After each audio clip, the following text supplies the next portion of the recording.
ఇంకా ఈ సోకాళ్ళు మహానుభావుడు సుగాలి ప్రీతికి సంబంధించి దీనికి కూడా ఆయన సమాధానం చెప్పాలి. ఆయన ఏమన్నారండి, ఇంతకుముందు సిబిఐకి ఏదో జుజుబీ లెటర్ ఒకటి రాసేశారు, ఆ జుజుబీ లెటర్ వల్ల ఏమవుతుంది సిబిఐకి, వాళ్ళు తీసుకోలేదు వీళ్ళు చేయలేదు అని. అత్యంత ఇంట్రెస్టింగ్ ఫ్యాక్ట్ ఏంటి అంటే 24/9/2025లో ఆంధ్రప్రదేశ్ రాష్ట్ర ప్రభుత్వం సుగాలి ప్రీతి కేసుని సిబిఐకి హ్యాండ్ ఓవర్ చేస్తూ ఇచ్చినటువంటి జీవో. నేను చదివి వినిపిస్తా. GO MS number 141 dated 24/9/2025. Delhi special police establishment act, exercise of powers under section 5, investigation of the alleged rape and murder of the Sri Sugali Preeti, crime number 221 of 2017, Kurnool PS, handing over the case to the CBI. ఈ కేసులో సుగాలి ప్రీతి కేసులో పవన్ కళ్యాణ్ వచ్చిన తర్వాత, ఉప ముఖ్యమంత్రి అయిన తర్వాత, ముఖ్యమంత్రి చంద్రబాబు నాయుడు అధ్యక్షతన రాష్ట్రంలో నడుస్తున్న కూటమి ప్రభుత్వం, తెలుగుదేశం, జనసేన, బీజేపీ ప్రభుత్వం, కూటమి ప్రభుత్వం, కేంద్రంలోనూ రాష్ట్రంలోని మూడు గుర్రాల జోడు గుర్రాల సర్కార్ అంటారు మీ విలేకరుల భాషలో, ఈ మూడు ప్రభుత్వాలు ఉన్న ఈ ప్రభుత్వంలో ఇచ్చినటువంటి సిబిఐకి హ్యాండ్ ఓవర్ చేస్తూ ఇచ్చినటువంటి కేసు గత సంవత్సరంలో ఇచ్చినటువంటి ఈ జీవోలో ఈ రోజు వరకు సిబిఐ ఎందుకు హ్యాండ్ ఓవర్ చేసుకోలేదు? మరి గత ప్రభుత్వం ఇచ్చింది జుజుబీ కదా జీవో, మరి మీ ప్రభుత్వం చాలా గట్టి ప్రభుత్వం కదా, తిరగేసి మరగేసి కొట్టేసే ప్రభుత్వం కదా, లా అండ్ ఆర్డర్ని రెండు భుజాల మీద మోసే ప్రభుత్వం కదా, మరి మీ ప్రభుత్వం ఇచ్చినటువంటి జీవోలో సిబిఐకి ఎందుకు హ్యాండ్ ఓవర్ చేసుకోవాలా?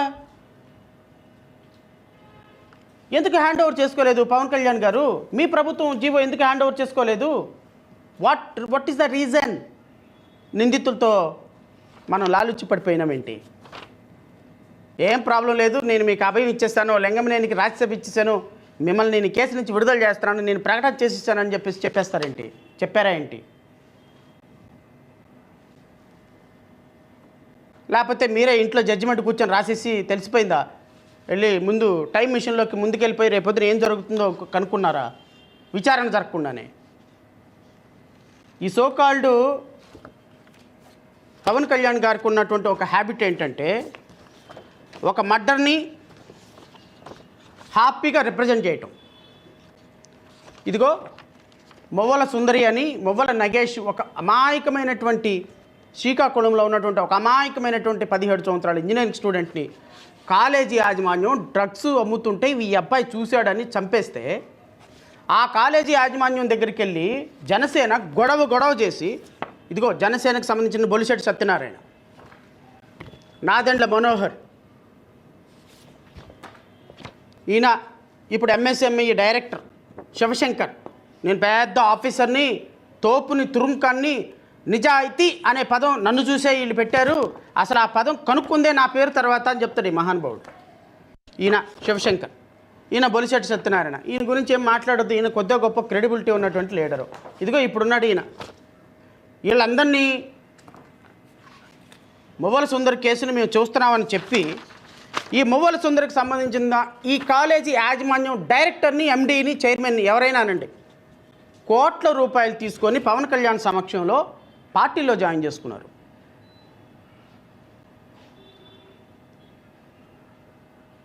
నిందితుల్ని పార్టీలో జాయిన్ చేసుకోవటానిక మీరు సమస్యల్ని రిప్రజెంట్ చేసేది?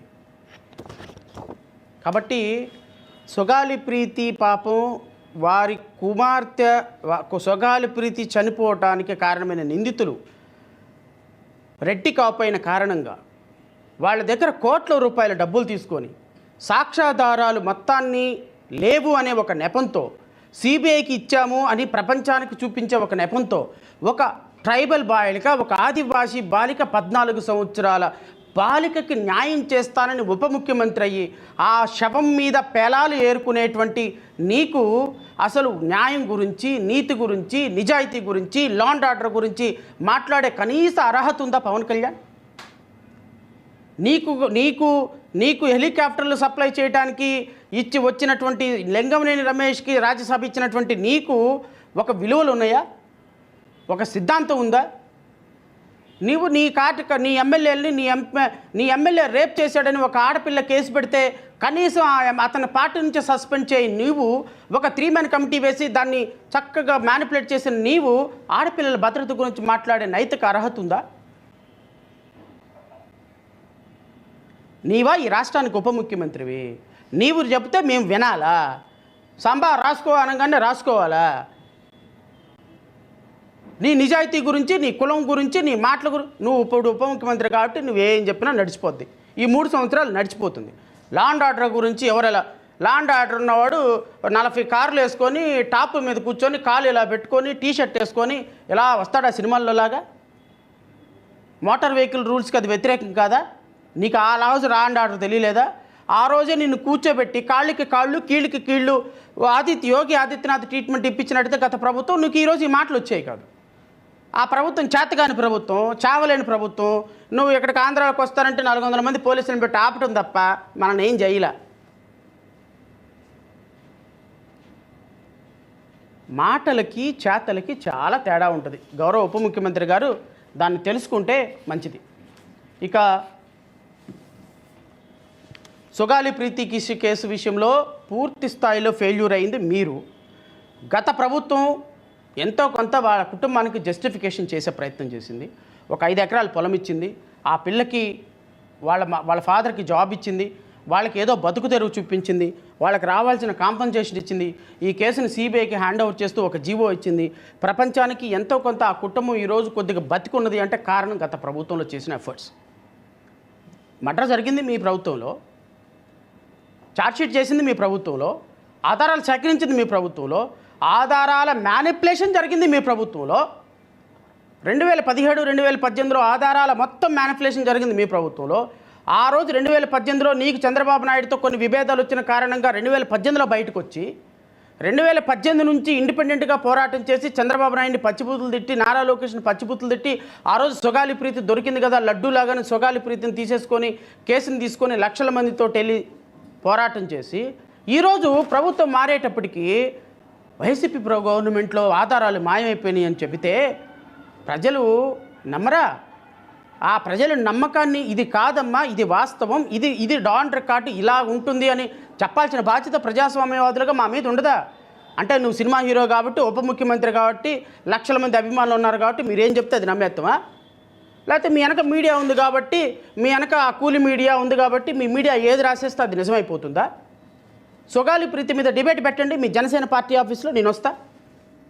పెట్టండి సార్, ఆధారాలు ఎక్కడ మాయమైపోయినా నేను చెప్తా. మీ పార్టీలో ది మోస్ట్ నాలెడ్జబుల్ పర్సన్ ఎవరున్నారు? ఆ పర్సన్ కూర్చోబెట్టండి, మీ అధికార ప్రతినిధిని కూర్చోబెట్టండి సార్. డాక్యుమెంట్లతో నేను వస్తా. ఎక్కడ ఆధారాలు మిస్ అయినాయో చూద్దాం. ఇటుపక్క వైసీపీ వాళ్ళని కూర్చోబెడదాం, ఇటుపక్క జనసేన వాళ్ళని కూర్చోబెడదాం, అటుపక్క తెలుగుదేశం వాళ్ళని కూర్చోబెడదాం, ఇటుపక్క నేను కూర్చుంటారండి. Will have a common platform to discuss. We will explore the issues to the world. అబద్ధాల పునాదుల మీద కట్టినటువంటి జనసేన అధినేత గోడ ఒక్కరోజు కూలిపోతుంది సార్. అది నిలబడదు.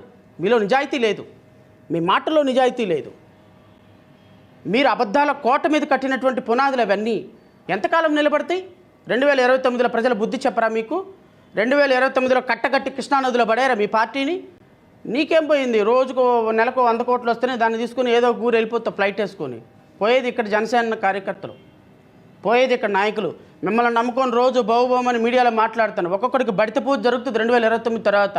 రక్షించడానికి మీ జనసేన నాయకుడు కాదు కదా. జనసేన నాగబాబు అక్కడ కూర్చొని జబర్దస్త్ స్కిట్లు వేసుకుంటూ ఉంటాడు. ఆయనేం రాడు. పవన్ కళ్యాణ్ అసలు ఆంధ్రాలోనే కనపడ్డు.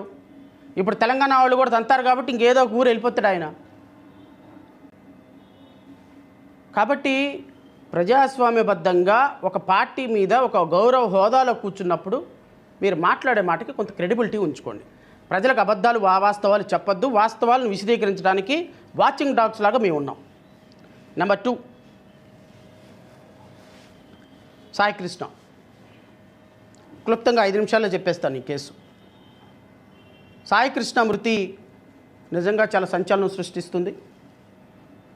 ఈ మృతి వెనుక ఎవరున్నారు అనేది ఇప్పటికే విచారణ కొనసాగుతూ ఉంది. చంపేసి నేను ఆల్రెడీ చెప్పిన విషయాలని నేను జోలికి వెళ్ళాను, కానీ కొత్తగా నా దృష్టికి వచ్చిన విషయాలు చెప్పే ప్రయత్నం చేస్తాను. ఇప్పటికే ఈ కేసుని ఈరోజు హైకోర్టులో పబ్లిక్ ఇంట్రెస్ట్ లిటిగేషన్ ఫైల్ చేశాం. పొద్దున్న 9:30కి కేసు ఫైల్ అయింది. బహుశా రేపు అత్యవసర విచారణ స్వీకరించమని రేపు హైకోర్టు చీఫ్ జస్టిస్ గారి ముందు I'm going to make a mention. ఈ కేసుని నేనే ఫైల్ చేశాను. బహుశా రేపు ప్రధాన న్యాయమూర్తి గారు పర్మిషన్ ఇస్తే ఈ కేసు రేపు మధ్యాహ్నానికే విచారణకు వచ్చే అవకాశం ఉంది. నెంబర్ 1. నెంబర్ 2, ఈ కేసులో నా కన్సర్న్ ఏంటి అంటే బాధిత కుటుంబాలు జనసేన నాయకులతోటి అమ్ముడుపోయాయి. బాధిత తల్లిదండ్రులు బాధితులు ఈ కేసులో వాళ్ళకి న్యాయం జరిగింది కాబట్టి ఎటువంటి పోరాటం చేయడానికి ముందుకు రావటంలా. వాళ్ళకి జరిగినటువంటి న్యాయం ప్రజలందరికీ తెలుసు. నేను దాన్ని కొత్తగా చెప్పాల్సిన అవసరం లేదు. సో బాధిత కుటుంబాలన్నీ కూడా ఎవరైతే మొన్నటిదాకా జనసేనకు సంబంధించినటువంటి మెంబర్షిప్ కార్డులు వేసుకొని గైమని అరిచారో వాళ్ళంతా సైలెంట్ అయిపోయారు.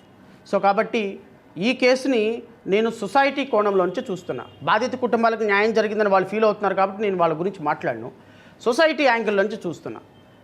ఒక వ్యక్తిని చంపేసి అతను క్రిమినల్లా కాదా అనేది న్యాయస్థానాలు నిర్ణయిస్తాయి. అతను బతకాలా వద్దా అనేది న్యాయస్థానాలు నిర్ణయిస్తాయి. మన సిస్టమ్ను గౌరవించి ఈ వ్యక్తిని కస్టోడియల్ డెత్ కింద పరిగణించి ఒక ఉన్నతమైన స్థితిలో ఉన్న వ్యక్తులు ఈ మర్డర్ను చేసి కొత్త కోణాన్ని ఆవిష్కరించి ఆ డెడ్ బాడీని స్క్రీనింగ్ చేయడానికి చేసినటువంటి విన్యాసాలు సభ్య సమాజం యాక్సెప్ట్ చేయాల్సింది కాదు.